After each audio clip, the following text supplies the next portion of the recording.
स्वागत है आपका हमारे चैनल मोरल पॉइंट टीवी पर। गांव सांझ गांव के बीच में एक घना जंगल था जिसके आसपास एक पुराना किला खड़ा था। इस किले के बारे में गांव के लोग कुछ भी बोलने से डरते थे। गांव के बुजुर्ग रामदास बाबा ने हमेशा बताया था कि किले का रहस्य गहरा है और जो इसे जानने की कोशिश करेगा उसे अनहोनी का सामना करना पड़ेगा। लेकिन युवा मोहन जो बाहर के शहर से था, इस रहस्य के बारे में जानने के लिए बहुत उत्सुक था। मोहन ने जल्दी ही गाँव के बारे में सब कुछ जान लिया, लेकिन उसका सबसे ज्यादा ध्यान किले पर था। चांदनी रात में मोहन किले की ओर बढ़ता है। उसके कदम धीरे धीरे बढ़ रहे थे और वातावरण में हल्की सी ठंडक थी। किले के पास पहुंचते ही उसने देखा कि किले से एक हल्की सी रोशनी निकल रही थी। यह रोशनी सामान्य नहीं थी, जैसे किसी की आंखें चमक रही हो। मोहन ने अपनी हिम्मत जुटाई और किले के अंदर प्रवेश किया। किले के अंदर कदम रखते ही मोहन को एक अजीब सा एहसास हुआ। दीवारों पर रहस्यमय चित्र बने थे और जैसे जैसे वह आगे बढ़ता, इन चित्रों की आंखें उसे देख रही थी। मोहन डरते हुए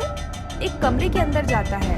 वहाँ उसे एक पुराना संदूक दिखाई देता है। संदूक को खोलते ही उसे एक पुराना दस्तावेज मिलता है। दस्तावेजों को खोलकर मोहन पढ़ता है और उसे पता चलता है कि इस गांव को एक प्राचीन राजकुमार ने बसाया था। राजकुमार का खजाना किले में छुपा हुआ था और उसकी रक्षा करने के लिए किले में जादुई शक्तियाँ थीं। लेकिन एक दिन एक अंधेरे शक्तियों ने गांव को अपनी चपेट में ले लिया और किले को रहस्य में बदल दिया।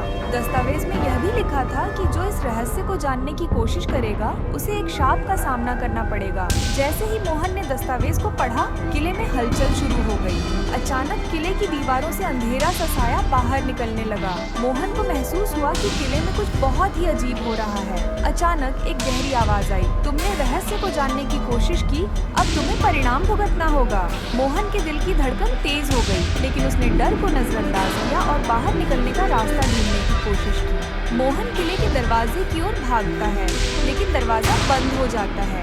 वह जानता है कि उसे इस स्थिति से बाहर निकलने के लिए कुछ करना होगा। उसके सामने एक पुराना पत्थर दिखाई देता है जिसे वह खींचता है। जैसे ही वह पत्थर को खींचता है, दरवाजा खुल जाता है और मोहन बाहर निकलने में सफल हो जाता है। मोहन बाहर निकलकर वापस गांव आता है और रामदास बाबा से सब कुछ बताता है। बाबा मुस्कुराते हुए कहते हैं, कभी कभी हमें रहस्यों को जानने की बजाय उन्हें वैसे ही रहने देना चाहिए। मोहन को समझ में आ गया कि कुछ रहस्य ऐसे होते हैं जिन्हें समय और स्थान से दूर ही रखना चाहिए। मोहन को अब एहसास हुआ कि रहस्य को जानने की दौड़ में कभी कभी अनहोनी हो सकती है। उसने समझा कि यह गांव और किला अपनी शांति के साथ ऐसे ही रहना चाहिए। मोहन ने अपने अनुभव से सीखा कि कुछ रहस्यों को ज्यों का त्यों छोड़ देना सबसे बेहतर होता है। यह थी मोहन की किले के रहस्य को जानने की कहानी, जो एक गहरे अनुभव के साथ समाप्त हुई।